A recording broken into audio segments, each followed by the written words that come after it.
Olá, boa noite. Nós vamos entrevistar ao longo desta semana os candidatos à presidência mais bem colocados na pesquisa Datafolha de intenção de voto, que foi divulgada no dia 28 de julho. Pela ordem determinada em sorteio, com a presença dos assessores dos partidos, Jair Bolsonaro, do PL, é o entrevistado de hoje. Amanhã, Ciro Gomes, do PDT. Na quinta-feira, Luiz Inácio Lula da Silva, do PT. E na sexta-feira, Simone Tebet, do MDB. Nós vamos abordar os temas que marcam cada uma das candidaturas. O tempo total dessa entrevista é de 40 minutos. E, ao fim, o candidato vai ter 1 minuto para as considerações finais. Candidato Bolsonaro, boa noite. Obrigada pela presença. Eu agradeço também a sua presença, candidato, e o tempo começa a ser contado a partir de agora. Nós vamos começar a entrevista com um assunto que tem mobilizado os brasileiros. O senhor tem xingado ministros do Supremo Tribunal Federal, tem feito ataques sem prova nenhuma ao sistema eleitoral brasileiro. O senhor chegou, inclusive, a ameaçar não ter eleição no Brasil, como se coubesse ao senhor decidir uma coisa dessas. Candidato, com franqueza, o que é que o senhor pretende ou o que é que o senhor pretendeu com isso? O senhor pretendeu, por acaso, criar um ambiente que, de alguma forma, permitisse um golpe, contra o qual, inclusive, a sociedade civil se manifestou agora com a divulgação de 2 manifestos ou outros manifestos em defesa da democracia? Primeiro, você não está falando a verdade quando fala xingar ministros. Isso não existe. Isso não existe. É um fake news da sua parte. Outra coisa, eu quero é transparência nas eleições. Vocês, com toda certeza, não leram o inquérito de 2018 da Polícia Federal, que inclusive está inconcluso. E aquela pergunta que eu sempre faço: se você pode botar uma tranca a mais na sua casa para evitar que ela seja assaltada, você vai fazer ou não? Então esse é o objetivo disso que eu tenho falado sobre o Tribunal Superior Eleitoral. E outra coisa, em 2014 tivemos eleições, no segundo turno, o PSDB duvidou da lisura das eleições e contratou uma auditoria. E a conclusão da auditoria do PSDB, que as urnas são inauditáveis. E só para ficar bem tranquilo aqui, Boni, 2018, houve uma denúncia de fraude e a senhora Rosa Weber determinou que fosse aberto um inquérito pela Polícia Federal para apurar a fraude. Que, obviamente, se houve fraude, eu ganhei, quem fraudou seria eu. A PF começou a apuração. E quem informou o que eu vou te falar aqui para a PF foi o Tribunal Superior Eleitoral. Numa das partes do inquérito está assinado pelo chefe do TI do TSE que hackers ficaram por 8 meses dentro do TSE, inclusive com a senha de um ministro, de nome Banhos, além de senha de outros 5 servidores. Imediatamente, a Polícia Federal pediu os logs, as impressões digitais do que ocorreu nas eleições de 2018. O TSE podia ter informado no mesmo dia, mas 7 meses depois, o TSE informou que os logs haviam sido apagados. Então, a grande interrogação é exatamente essa daí. Nós queremos evitar que dúvidas pairem por ocasião das eleições agora desse ano. Candidato, nada mais além disso. É curioso que o senhor se refira a esse episódio, porque o senhor, inclusive, foi acusado de ter divulgado informações sigilosas de investigações inconclusivas. Mas sobre a transparência que o senhor afirma defender das urnas, órgãos fiscalizadores como o Tribunal de Contas da União, a Advocacia Geral da União, associações de juízes, associações de juristas, associações de delegados da Polícia Federal, todos já atestaram a segurança das urnas eletrônicas. Eu vou além. A transparência e a segurança das urnas eletrônicas tem sido motivo de orgulho da maioria da população brasileira. Agora, o senhor começou a sua resposta afirmando que eu tinha cometido fake news. Em nome da verdade, candidato, o senhor xingou ministro do Supremo de canalha. O senhor fez isso com o microfone. Então, e ele vinha fazendo contra mim. Mas, candidato, eu lhe perguntei qual era o seu propósito. Lembra a pergunta que eu fiz ao senhor? Qual era o seu propósito? Falou ministro. Foi um ministro específico. Senhor, Tá ok? Tá refeita aqui a dúvida? Mas não, é que o senhor disse que eu cometi fake news.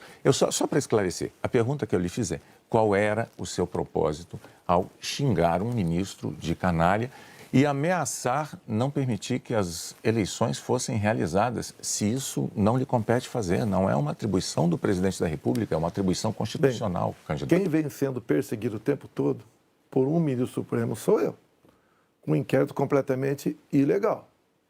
E as medidas que vinham sendo tomadas por esse ministro eram contestadas. Lá atrás, inclusive, a procuradora Raquel Dodge deu um parecer para que esse inquérito deixasse de existir. E continua existindo. A temperatura subiu. Hoje em dia, pelo que tudo indica, está pacificado.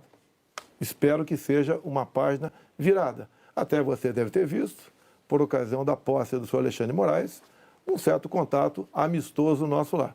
E pelo que tudo indica, está pacificado. E quem vai decidir essa questão de transparência ou não serão, em parte, as Forças Armadas que foram convidadas a participar da Comissão de Transparência Eleitoral. As Forças Armadas são uma das partes, né, desse grupo que analisa a segurança. A grande questão não é nem a presença das Forças Armadas, candidato. A grande questão que se dá é que o senhor se coloca como patrono das Forças Armadas e a forma como o senhor ataca o sistema eleitoral é que causa ruído e que causa uma certa intranquilidade no ambiente eleitoral. Teremos eleições, o ministro Alexandre de Moraes acabou de assumir. Amanhã ele tem um encontro, pelo que me parece, um encontro com o ministro da Defesa para tratar desse assunto sobre transparência eleitoral. Eu tenho certeza que o ministro Alexandre de Moraes vai conversar e chegar a bom termo essa questão de eleições. Agora, precisei provocar para que chegasse a esse ponto. Pode ter certeza que vão ter eleições limpas e transparentes no corrente ano. O senhor costuma dizer que defende a liberdade, mas a impressão que dá quando a gente vê manifestações de apoiadores seus é de que nem todos têm a mesma percepção daquilo que o senhor defende, porque é muito comum vermos apoiadores seus defendendo medidas absolutamente inconstitucionais, fechamento do Congresso, fechamento do Supremo Tribunal Federal, golpe militar, intervenção militar com Bolsonaro, essas coisas são ditas. Inclusive tem uma frase que é muito ouvida também nessas manifestações por parte desses grupos que é: eu autorizo. No entanto, o senhor não os desautoriza, candidato. Isso não é uma sinalização ruim dessa parcela de apoiadores? Você vê as manifestações nossas sem qualquer ruído, uma lata de lixo sequer virada nas ruas. Eu considero como liberdade de expressão. Essas, artigo 142. O que é artigo 142? É um artigo da Constituição, que eu não entendo da maneira como alguns pouquíssimos entendem. Quando alguns falam em fechar o Congresso, é liberdade de expressão deles, eu não levo para esse lado. Tá? E para mim isso aí faz parte da democracia. Não posso eu ameaçar fechar o Congresso. Isso, ou o Supremo Tribunal Federal. Então, Bonner, eu não vejo nada demais, vejo como liberdade de expressão, como alguns falam em AI-5, nem existe mais AI-5. Você querer punir alguém por ter levantado uma faixinha no meio da multidão AI-5, bom, isso aí é uma coisa que, no meu entender, não leva a lugar nenhum. Agora, o outro lado... Eu não quero interrompê-lo, mas é que o senhor disse algo muito... Perdão, candidato. O senhor disse algo muito importante ainda há pouco. O senhor disse, referindo-se ao ministro Alexandre de Moraes, que teremos eleições, elas serão limpas, etc. Com o intuito de tirar esse estresse, tirar a intranquilidade desse momento eleitoral do Brasil. O senhor não quer aproveitar essa oportunidade diante de milhões de brasileiros para assumir um compromisso eloquente de que vai respeitar o resultado das urnas, seja ele qual for? Seja qual for, eleições limpas devem e têm que ser respeitadas. O senhor vai limpas respeitar... e transparentes têm que ser respeitadas. Está atestado que as eleições brasileiras são limpas e são transparentes e que as urnas são auditáveis. Isto posto, eu lhe pergunto mais uma vez. O senhor vai assumir um compromisso diante de milhões de brasileiros de respeitar o resultado das urnas e estimular os seus seguidores a fazer o mesmo, candidato? Serão respeitados os resultados das urnas desde que as eleições sejam limpas e transparentes. Como você disse que eles são auditáveis, em 2014 não aconteceu isso. Mas tudo bem. Vamos botar um ponto final nisso? O senhor vai botar um ponto resolvido, final? Ponto final. Vamos para outra pergunta, outro assunto. Pois então, não. Vamos respeitar os resultados. Nós temos uma declaração importante do candidato Bolsonaro assumindo publicamente o respeito ao resultado das urnas de outubro. Renata. Pandemia, candidato. Claro. Nos momentos mais dramáticos, o senhor imitou pacientes de Covid com falta de ar. Sobre as mortes, o senhor disse, e daí, eu não sou coveiro? O senhor estimulou o uso e usou dinheiro público para comprar medicamento comprovadamente ineficaz contra a Covid. O senhor desestimulou a vacinação. O senhor não teme ser responsabilizado, senão pelos eleitores, pela história? Olha, nós compramos mais de 500 milhões de doses de vacina. Só não se vacinou quem não quis. Eu acho que vocês dois se vacinaram. Comprada por mim. E em tempo bem mais rápido que outros países, que isso não tinha no mercado. Não poderia eu, num primeiro momento, por exemplo, falar que devíamos assinar certos contratos, como por exemplo com a Pfizer, onde a Pfizer não garantia a entrega da vacina. A primeira vacina no mundo foi dada em dezembro de 2020. Em janeiro, nós já estávamos vacinando no Brasil. Então, fizemos a nossa parte. E o grande erro disso tudo foi um trabalho forte da grande mídia, entre eles a Globo, desestimulando os médicos a fazerem o tratamento precoce, que isso é conhecido como uma liberdade do médico. Quando algo é desconhecido, como até hoje é desconhecido ainda os efeitos possíveis, efeitos colaterais da vacina, desaconselhar, inibir, ameaçar, caçar o registro de médicos. Isso que foi errado feito durante a pandemia. Mas, candidato, o senhor desestimulou a vacinação. Isso não tem nada a ver com liberdade. O senhor chegou a dizer que quem tomasse a vacina poderia virar jacaré. Mas o senhor associou a vacinação ao vírus da AIDS. E mais, quanto às vacinas, a Pfizer esperou 93 dias por uma resposta quando a empresa procurou o governo para tratar de vacina. A Coronavac, o senhor desautorizou o ministro e chegou a suspender a compra da vacina. Não houve suspensão da minha parte. A questão da Pfizer. No contrato da Pfizer estava escrito: não nos responsabilizamos por qualquer efeito colateral. Outra coisa, a Pfizer não apresentou quais seriam os possíveis efeitos colaterais. Eu usei uma figura de linguagem: jacaré.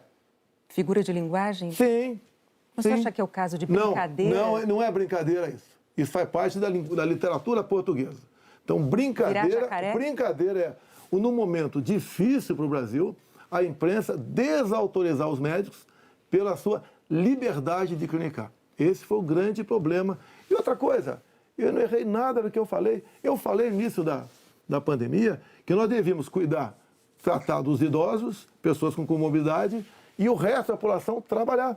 Isso eu falei e não errei. Hoje, muitos países já falam que o lockdown foi um erro, que as pessoas se contaminavam muito mais em casa do que nas ruas. E outra coisa, se falava em fazer o que o lockdown? Lockdown 1 mês, 2 meses no máximo para achatar a curva. Durou mais de 1 ano o lockdown. E até hoje continua gente falecendo por Covid. Ou seja, o lockdown serviu sim para atrapalhar a nossa economia e contaminar mais pessoas ainda em casa. Candidato, mas as medidas socioeconômicas importantíssimas, elas foram adotadas por governos no mundo inteiro justamente para sustentar o fique em casa no pico da pandemia, fique em casa se puder. Para que as pessoas pudessem proteger a própria vida e, ao mesmo tempo, receber um amparo econômico. Para evitar o colapso dos hospitais, aliás, como nós vimos em Manaus. Pessoas morrendo com falta de oxigênio por um erro de logística e gestão do seu ministro da Saúde. Negativo. Menos de 48 horas estavam chegando já cilindros lá em Manaus. Lá foi uma coisa atípica, anormal, que aconteceu de uma hora para outra. Menos de 48 horas, cilindros começaram a chegar em Manaus de alguns pontos do Brasil. Fizemos a nossa parte em Manaus. Não faltou da nossa parte recursos bilionários para governadores e prefeitos enfrentarem a Covid, construírem hospitais de campanha. Então, fizemos a nossa parte. Raros países do mundo que fez algo melhor do que nós fizemos. E o resultado, até o OMS reconhece isso daí. Fizemos a nossa parte. O senhor mencionou 48 horas, o fato é que Manaus ficou uma semana, mais de uma semana, 9 dias, sem receber o apoio das pessoas com falta de oxigênio nos hospitais. Não é verdade isso. Agora, não é verdade. Candidato, sobre o seu comportamento, com as frases que eu mencionei, imitando pacientes com falta de ar, muitos viram isso como um sinal de falta de compaixão. Eu queria que você botasse no ar eu imitando falta de ar. Realmente... Mas falta de compaixão... Então você começou a mudar. Desculpe, você começou a mudar, tudo bem. Eu completar a minha frase. Muitos viram isso como uma falta de compaixão, de solidariedade com os doentes, com as vítimas, com os parentes das vítimas. O senhor se arrepende? A solidariedade, eu me manifestei conversando com o povo nas ruas, visitando a periferia de Brasília, vendo pessoas humildes que foram obrigadas a ficar em casa sem ter um só apoio do governador ou prefeito. Isso que aconteceu. E nós fizemos exatamente o quê? Demos o auxílio emergencial imediatamente. 68 milhões de pessoas humildes começaram a receber o auxílio emergencial. Eles estavam condenados a morrer de fome dentro de casa. O senhor não se arrepende das declarações? Ou ir para a rua, fazer o que não queriam. Poderiam ter o caos na rua, caos porque pessoas com fome iam para a rua. Criamos imediatamente o auxílio emergencial. Fizemos a nossa parte.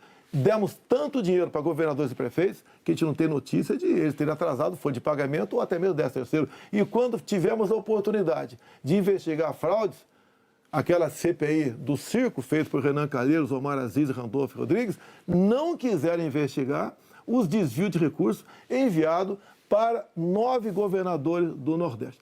Fizemos a nossa parte e tratei com muita seriedade essa questão. Agora, não adotei o politicamente correto. Não estimulei. Inclusive, o que eu falei é que quando foi decidido o que era essencial, o trabalho essencial, eu falei, deve ser todo aquele necessário para o homem ou a mulher levar o pão para dentro de casa. A própria MS concordou comigo nessa questão. Então o senhor chama isso de politicamente incorreto? O senhor não se arrepende do seu comportamento, das frases que fez, imitando pessoas com falta de ar, como solidariedade com as famílias que sofreram? Você acabou de falar que eu não imitei falta de ar e voltou a falar em falta de ar novamente. Você voltou a falar em falta de ar novamente. 700 mil mortos. A minha pergunta é muito específica. O senhor se arrepende Lamento as mortes. Não tem que não perder um parente, um amigo. Lamento as mortes. Agora, não poderia ser tratada a Covid da forma como começou a ser tratada. E quando você fala em tratamento precoce, lembre-se que no protocolo do Mandetta tinha o tratamento precoce lá, mas só em casos graves, onde eu não concordei com ele. No início, o protocolo do Mandetta era vá para casa. Quando sentir falta de ar, procura um hospital. Eu falei, procurar para quê se não tem remédio? E não tinha vacina também naquele momento. Bom, vamos falar de economia? Eu só queria observar, a Renata não retirou observação sobre o fato de o senhor ter imitado pessoas com falta de ar. Ela disse... Não. Ela disse que o senhor imitou gente com falta de ar e que faltou também a solidariedade. Foram as duas coisas. E o senhor não respondeu. Não, mas, candidato, o senhor já deixou claro que o senhor acha que mais brasileiros se contaminaram por ficar dentro de casa sem se expor. Não, o senhor disse isso. Nova York, mostra isso aí. O senhor disse isso. Então, vamos agora para a economia. Dentro de casa do que fora de casa. Vamos para a economia. Vamos para a economia, que é um tema que o senhor também gostaria de abordar certamente. Em 2018, como candidato, o senhor disse assim, numa entrevista: eu sei do que é que o povo precisa. Inflação baixa, taxa de juros menor, dólar menor. Aí veio o seu governo, os juros básicos da economia dobraram, a inflação mais que dobrou, o dólar que estava em R$ 3,90 está em mais de R$ 5,00. É verdade que tudo isso se deu num cenário de pandemia e num cenário também de guerra na Ucrânia. Ocorre que esse cenário não mudou, não é? A pandemia não acabou, infelizmente, e a guerra da Ucrânia é uma realidade ainda. Pergunto, candidato, qual é o seu plano, uma vez reeleito, para cumprir num segundo mandato as promessas que o senhor fez em 2018 para a economia? Primeiro, as promessas foram frustradas pela pandemia, por uma seca enorme que tivemos no ano passado e também pelo conflito da Ucrânia com a Rússia. Se você pegar os dados de hoje, você vê o Brasil como talvez o único país do mundo com uma deflação. Um país onde vai ter uma inflação menor do que, por exemplo, a Inglaterra, menor que os Estados Unidos. Você vê também que a taxa de desemprego tem caído no Brasil. Os números da economia são fantásticos, levando-se em conta o resto do mundo. Nós não podemos... Se fosse apenas o Brasil com esses problemas, eu seria o responsável. O que nós pretendemos fazer? É continuar exatamente na política que estamos fazendo desde 2019. A grande vacina a favor da economia em 2019 foram reformas, como, por exemplo, da Previdência. Foi, por exemplo, a Lei da Liberdade Econômica. Foi a modernização das NRs, das normas regulamentadoras. Milhares de normas nós deixamos de lado, nós revogamos. Então, a grande reforma da economia foi feita, a grande vacina foi feita em 2019, que fez com que nós pudéssemos suportar 2020. Nós pegamos 2020 e 2021 e tivemos um saldo positivo de quase 3 milhões de empregos no Brasil. Diferente de 2014 e 2015, que tivemos uma perda de quase 3 milhões de empregos no Brasil. Isso é sinal do quê? Competência da equipe econômica. Programas como, por exemplo, o Pronamp e o BEM preservaram mais de 10 milhões de empregos no Brasil. O próprio auxílio emergencial, num primeiro momento R$ 600, fez com que a economia, em especial nos pequenos municípios, o município não colapsasse. Então, essas medidas, entre outras, fizeram a gente romper 2020 e 2021. 22, quando veio a guerra agora, problemas nós tivemos. Fui na Rússia negociar fertilizantes com o presidente Putin. Se não tivesse ido, não teria fertilizante para a nossa safra agora, desse segundo semestre. Não, isso é importante. Não. Isso garantiu o quê? A segurança alimentar do nosso Brasil e do mundo. Só para concluir, então, num segundo mandato, o senhor daria sequência aos planos que foram estabelecidos e desenvolvidos no primeiro plano. Bonner, você pode ver, Bonner, nós somos o 7º país mais digitalizado do mundo. Tá? Nós fizemos muita coisa no Brasil, atendemos realmente a todas as camadas da sociedade. Só agora, na questão do IPI, a proposta do Paulo Guedes, que está parada no Supremo Tribunal Federal, nós pretendemos diminuir impostos de 4 mil produtos em 35% de IPI. Para o segundo mandato. Não, desse agora. É que a proposta parou no Supremo Tribunal Federal. Estamos há semanas. Agora, senhores, para que a gente possa abordar... Mas isso começou há 2 meses a redução de IPI, não foi de agora. Para que nós possamos abordar nessa entrevista o maior número de temas, vamos prosseguir, vou falar sobre meio ambiente. Em 2020, o seu então ministro do Meio Ambiente, Ricardo Salles, disse que era para aproveitar que a imprensa toda estava focada na cobertura da pandemia para ir desregulamentando as leis ambientais, o que ele chamou de passando a boiada. Fato é que, no seu governo, a taxa anual de desmatamento da Amazônia deu um salto, é a maior em 15 anos. O senhor continua apoiando essa política de desregulamentação? Olha, você tem que pensar que na Amazônia você tem quase 30 milhões de habitantes lá. Tem 30 milhões de brasileiros na Amazônia. Primeira preocupação é essa. Outra, qualquer propriedade lá tem que preservar 80% e pode usufruir de 20%. Eu tentei, nos primeiros 2 anos de mandato, fazer a regulação fundiária, para saber, por exemplo, qualquer local desmatado ou com foco de calor, de quem é o CPF daquela propriedade. O presidente da Câmara não colaborou para botar essa proposta avante. Agora, quando se fala em Amazônia, por que não se fala também agora na França, que há mais de 30 dias está pegando fogo? A mesma coisa está pegando fogo na Espanha e Portugal. Califórnia pega fogo todo ano. No Brasil, infelizmente, não é diferente. Acontece. Grande parte disso aí, alguma parte disso aí é criminoso, sei disso. Outra parte não é criminoso. É o ribeirinho que toca fogo ali na sua pequena Uma coisa propriedade. É incêndio natural, outra coisa é o desmatamento. Mas tem incêndio, o Pantanal Sul-Mato-Grossense é comum pegar fogo de forma espontânea. Agora, candidato, a favor das críticas dos especialistas à sua política ambiental, tem os números. No seu governo, a taxa anual de desmatamento da Amazônia saltou de 7.500 km² em 2018 para 13 mil ano passado. O levantamento do MAP Biomas mostrou que 97% dos alertas de desmatamento emitidos desde 2019 não foram fiscalizados pelos órgãos responsáveis, 97%. Especialistas dizem que quando o senhor desautoriza, por exemplo, a destruição de equipamentos pelos órgãos fiscalizadores ou quando o senhor desmonta órgãos como o IBAMA, o senhor está passando uma mensagem de incentivo a quem desmata ou ao garimpo ilegal. Primeira coisa, a destruição, como dá em lei, é se você não puder retirar o equipamento daquele local. O que vinha acontecendo, e ainda vem, infelizmente, é que o material pode ser retirado do local, porque se chegou lá, pode ser retirado. E há o abuso de uma parte. E como eu disse para você, tem Abuso locais... de qual parte? Tem locais na Amazônia ali que é permitido. Mas desculpa, eu não cultivo. entendi. Abuso de qual parte? Do Por órgão parte do IBAMA. fiscalizador? Sim, por parte do IBAMA. Sim. Por que, candidato? O que seria um Mas abuso o seguinte, do o que IBAMA diz a lei? na defesa da O floresta que diz a amazônica? lei? Um trator, por exemplo, você tem que tocar fogo se não puder retirar daquele local.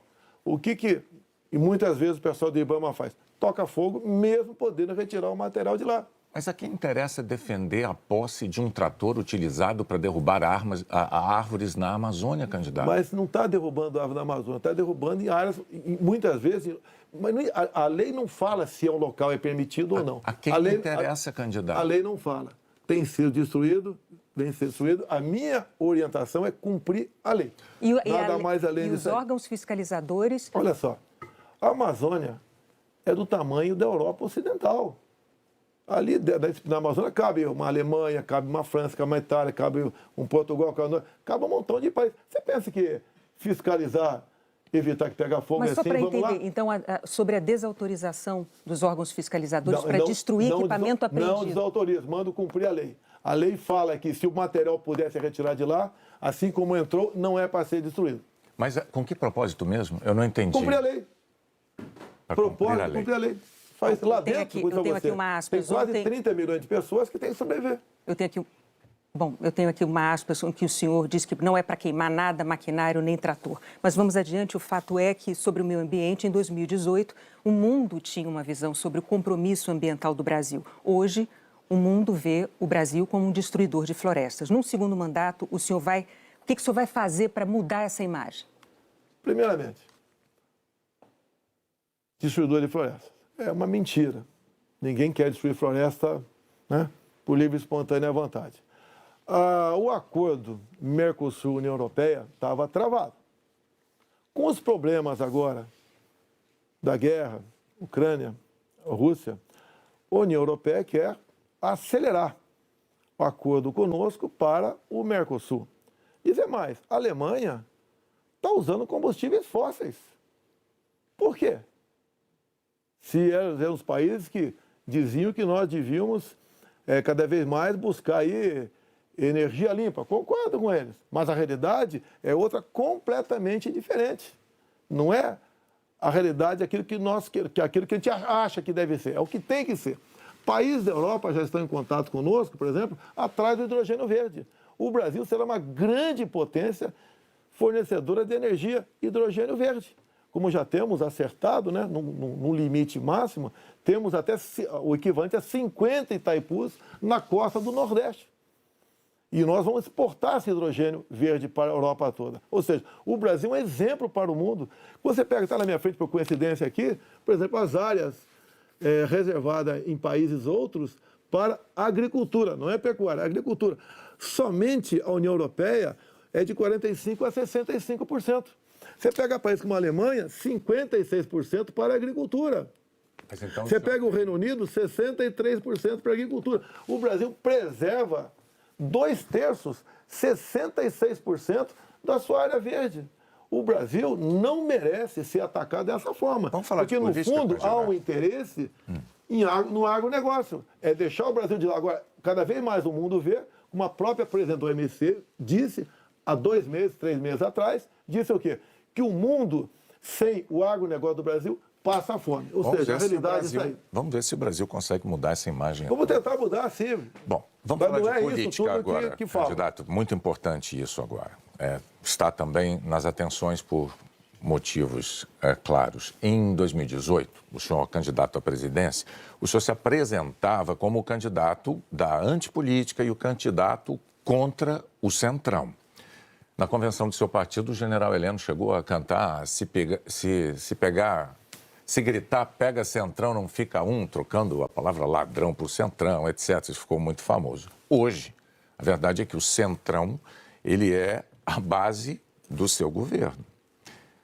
Na semana passada, quando o senhor estava saindo lá do Palácio da Alvorada, inclusive o senhor enfrentou lá um incidente com aquele youtuber que foi cobrar do senhor essa aliança do seu governo com o Centrão. Eu pergunto, por que eleitores como aquele, que se sentem traídos pelo senhor, acreditariam nas suas promessas de agora? Você está me estimulando a ser ditador. Eu, candidato? Você. Porque o Centrão são mais ou menos 300 parlamentares. Se eu deixá-lo de lado, eu vou governar com quem? Não vou governar com o parlamento. Então, você está me estimulando a ser um ditador. São 513 deputados. 300 são de partidos de centro, pejorativamente chamados de Centrão. O lado de lá, os 200 que sobram, é o pessoal do PT, PCdoB, PSOL, Rede. Não dá para você conversar com eles. Até eles não teriam número suficiente para aprovar sequer um projeto de lei comum.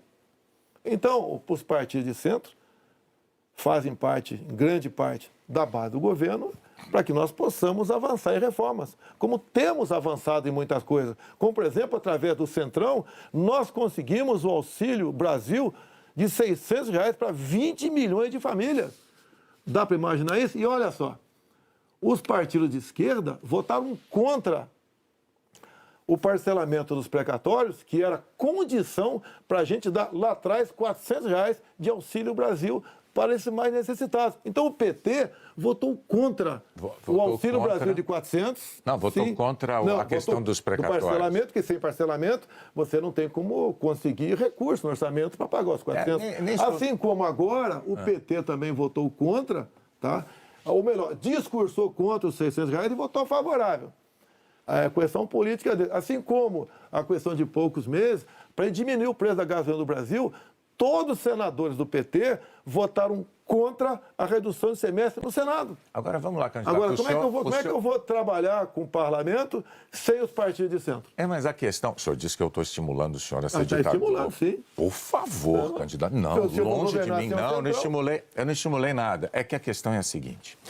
Em 2018, o senhor chegou a dizer, até com propriedade, que governos anteriores tinham feito alianças com o Centrão. Mas o senhor disse criticamente que esses governos anteriores tinham feito nomeações com interesse político partidário e que isso tinha tudo para dar errado. O senhor chegou até a concluir assim: por isso eu não integro o Centrão. Mas recentemente, há dias, o senhor, com muita naturalidade, disse assim: eu sempre fui do Centrão, eu vim do Centrão. Aí eu tenho que perguntar ao candidato, em nome da clareza para os eleitores, em qual dessas duas afirmações o eleitor deve acreditar? O senhor sempre foi do Centrão ou o senhor, como disse em 2018, diz: eu nunca fui do Centrão por esse motivo? No meu tempo não era Centrão, não existia Centrão. Como assim? No meu tempo, esses partidos que eu já integrei não eram tidos como partido do Centrão. Agora, o importante, Boni, o importante, nós estamos num governo sem corrupção. Eu indiquei ministros pelo critério técnico. Eu não aceitei pressões de lugar nenhum para escalar ministros. Qual governo teria o ministro padrão Tarcísio de Freitas na infraestrutura? Padrão Marcos Pontes na ciência e tecnologia? Padrão a Tereza Cristina na agricultura, padrão Gilson Machado no turismo, uma pessoa desconhecida até chegar no meu governo, padrão Onyx Lorenzoni, que eu considero como um coringa meu, padrão Braga Neto, que esteve na defesa. Ou seja, padrão Salles, uma pessoa excepcional, padrão atualmente o ministro Juca, do meio ambiente. Então essas pessoas que deram um impulsionamento ao governo. Estamos governando com competência e sem corrupção, porque não tem indicação política para esse ministério. O senhor citou vários ministros, então, aproveitando a deixa, eu vou falar de um tema importantíssimo para o futuro do Brasil, que é a educação. No seu governo, o senhor indicou 5 ministros diferentes. Um deles caiu justamente por um escândalo de ter beneficiado pastores com dinheiro da educação e diz que foi a seu pedido no caso de um dos pastores. Qual é a dificuldade de escolher um bom ministro da educação? Por muitas vezes, depois que a pessoa chega, a gente vê que ela não leva jeito para aquilo. Não foi só da educação. Ele teve acusação. Ele teve morte de prisão. Ele foi preso, inclusive. Agora, conseguiu habeas corpus logo em seguida. Agora, fiquei sabendo depois, né, que o Ministério Público do DF foi contra a prisão dele. Agora, veja só... Foi contra a prisão dele. Por quê? Não tinha nada contra ele. Se tiver hoje em dia, é outra história. Até aquele momento não tinha nada. A questão de ter 2 pastores, um que está no gabinete dele, qual é o problema? Agora, se ele faz besteira, e se essa pessoa Agora, nós começamos a investigar o caso Pastores. Não foi a Polícia Federal. Nós começamos a investigar com a CGU. Agora, só na área da educação, o primeiro-ministro escolhido pelo senhor caiu depois de 3 meses porque, por causa de um escândalo, pediu que professores gravassem slogans de campanha seu. O segundo ministro praticamente fugiu do Brasil depois de ter insultado ministros do Supremo. O terceiro ministro nem chegou a assumir porque maquiou o próprio currículo. O quarto ministro envolvido num escândalo de corrupção. Quais são os critérios que o senhor usa para escolher um ministro de uma área tão vital para o futuro do país? As pessoas se revelam quando chegam. Atualmente, eu tenho um excelente ministro da Educação. Não acontece, é igual um casamento, muitas vezes. Mas o senhor concorda que essa alta rotatividade prejudica? O ideal era não ter rotatividade. O ideal era não ter rotatividade nenhuma, mas acontece. Outros ministros foram trocados também. Bom, por vários motivos. Agora, depois desse escândalo do MEC... Que escândalo do MEC, Bonner? A saída do ministro Milton Ribeiro. Mas a saída é escândalo, MEC? Não é escandaloso, candidato. Sim. Um ministro destinar dinheiro da educação para 2 pastores, dizendo que o presidente da República indicou um deles. Cadê o duto cadê o duto do dinheiro vazando ali? Cadê o dinheiro? Candidato, não sabemos. Cadê o dinheiro aparecer? Você não sabe? E está me acusando? Não, está acusando o Milton por isso? O senhor tem todo o direito de achar que não foi um escândalo. Nós vamos adiante. Depois do caso do ministro Milton Ribeiro no MEC, o senhor atenuou um pouco o seu discurso de que não havia corrupção no seu governo. Antes não tinha corrupção. Hoje, o senhor diz que os casos pipocam. Os casos pipocam de corrupção no seu governo. Bom, ao mesmo tempo, vão se acumulando denúncias de interferências suas na Polícia Federal, que é um órgão de Estado, não é um órgão de governo, e um órgão de Estado que o senhor prometeu prestigiar. Como é que o senhor explica para o eleitor essa mudança da sua postura da eleição de 2018 para cá, candidato? Primeiramente, quem me acusou de interferência na PF foi o ex-ministro Sérgio Moro. Falou que a prova da interferência estava numa sessão reservada nossa. Bem, eu não queria, a sessão foi gravada, eu não tinha obrigação de entregar ali a fita. O senhor teve 4 diretores gerais da Polícia Federal e a cada eu não tinha obrigação de entregar a fita. Entreguei a fita. Foi revelado, até com muitos palavrões na reunião de ministros. Não acharam nada. O que acontece? Eu, quando entrego o ministério para alguém, eu dou o ministério para aquela pessoa agir. Tá? A Polícia Federal, com a saída do Sérgio Moro, melhorou e muito na apreensão de drogas, na apreensão de numerários, tá? Em operações, melhorou muito. Em armamento, melhorou. E as pessoas vão mudando. Por exemplo, quando o André Mendonça saiu, porque ele foi para o Supremo Tribunal Federal, eu não considero uma saída da paz dele. Atualmente, temos um delegado da Polícia Federal à frente do Ministério da Justiça. Agora, ninguém comanda a PF, Bonner. Se pudesse comandar, o Lula teria comandado, a Dilma, o Temer, seja lá quem for. Ninguém consegue comandar a Polícia Federal dessa forma, como você está falando aí. É que a Associação dos Delegados da Polícia Federal divulgou recentemente um documento com críticas, né? Eles afirmaram que o senhor e a sua equipe de governo trouxeram desgaste, eu estou lendo aqui os termos dele, trouxeram desgaste à imagem da instituição Polícia Federal e também prejuízos para os policiais federais. E que falas suas, candidato, jogaram desconfianças sobre a autonomia e sobre a imparcialidade da Polícia Federal, que goza de autonomia já há alguns anos, como ninguém poderia negar. Qual é a sua posição, então, diante de um documento com uma queixa, uma acusação como essa da Associação Nacional dos Delegados? Então, primeiro, você acabou de confirmar que não tem interferência, porque gosta de autonomia. Outra coisa, peraí, eles acabaram de mostrar para mim que não tem interferência, gosta de autonomia. Eles dizem que, eles dizem que o senhor jogou, as suas palavras jogaram desconfianças sobre a autonomia da PF, candidato. Não. Acabaram de falar que eu estou certo, não tem interferência lá. Contrário. Outra coisa, eles queriam uma reestruturação de carreira agora. Eu achei até justo. Mas outras categorias não concordavam com isso, sem serem beneficiadas também. E daí começou um movimento por parte de alguns delegados da PF, contrário à minha posição, que deságua numa nota como essa daí. Eu queria, inclusive, reestruturar a Polícia Rodoviária Federal, que era bem mais fácil, menos onerosa. Os delegados, essa mesma associação, não topou fazer isso aí. Então, aí está uma briga política, salarial, por trás disso. Candidato, o senhor agora tem 1 minuto para suas declarações finais. acabou? Pois é, passou rápido. Eu queria ficar algumas horas com vocês aí. Tá? Quando o senhor começar, a gente começa a contar o tempo. Vamos lá. O que eu tenho a falar para a população brasileira? Peguei o Brasil numa situação crítica, na questão ética, moral e econômica. Começamos a trabalhar, tá? Fizemos muitas reformas em 2019. Infelizmente tivemos a Covid, depois tivemos a guerra lá fora, tá? Tivemos uma seca enorme. E nós fizemos todo o possível para que a população brasileira sofresse o menos possível. Isso nós fizemos. Hoje você nota o preço do combustível caiu assustadoramente, nada de canetada, com o trabalho nosso junto ao parlamento brasileiro, conseguimos R$ 600 de Auxílio Brasil para 20 milhões de pessoas mais pobres, conseguimos a transposição do São Francisco, que estava parado desde 2012, levando água para o Nordeste. Nós pacificamos o MST, titulando terras pelo Brasil, e 90% dessa titulação foram para as mulheres.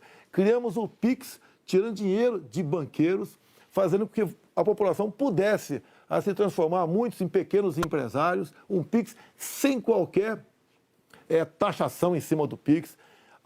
Anistiamos 99% da dívida de 1 milhão de jovens junto ao FIES. Encerrou? Acabou. Muito obrigado aí, até a próxima. É boa, né? Renato, até a próxima. Candidato, mais uma vez, muito obrigado por ter vindo e por ter prestado esses esclarecimentos ao público telespectador, aos eleitores brasileiros. Nós voltamos ao estúdio do Jornal Nacional.